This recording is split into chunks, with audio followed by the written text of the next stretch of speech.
I'm setting up to do the C-clamp method for a video here, and I just figured I would show you guys my tool setup.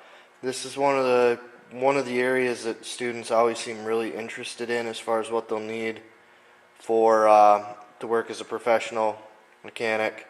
This is what I've used the last few years. It is set up with probably 90% of the tools that I use on a day-to-day basis. So I'm not going to show you through that right now. I'll do a separate video on tools later. But I'm going to set this up and show you a C-clamp. What we're going to do today on this car is show you how to use a C-clamp to check and make sure that your brakes are functioning. And there's one thing that I'm not going to do on this car that would technically be correct, and that is to open the bleeder screw, because I looked at it and that's not going to work very well here. But if you're watching this video, the technically correct thing to do whenever you're compressing a caliper is to actually open the bleeder screw so that the old fluid drains out instead of being shoved back up through the ABS unit and back towards the master cylinder. So when we use a C-clamp method to check, all of this stuff in the brakes except for this bracket right here should be able to move freely. One thing you want to make sure before you do this is to make sure the outboard pad is not hooked to the caliper itself. If that's the case, you can't really do this or you'll break those retaining clips. The other thing that would make this not very good to do is if you're on, say, the rear brake of a vehicle and it has an integrated parking brake in with the caliper.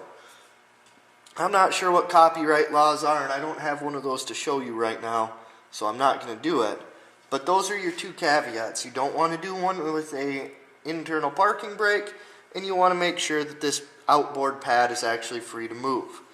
Once you check those two things, we simply take our C-clamp, hook it around the back side of the caliper, center it up,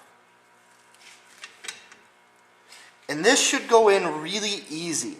If you're having to fight this and it's hard to turn, then something is wrong. Don't force it, you can break things. So this is turning in really easy. If you watch real close, you can see the caliper body sliding towards the outside of the car, and it's now bottomed out. This car actually has fairly new brakes on it, so I don't anticipate much of an issue here.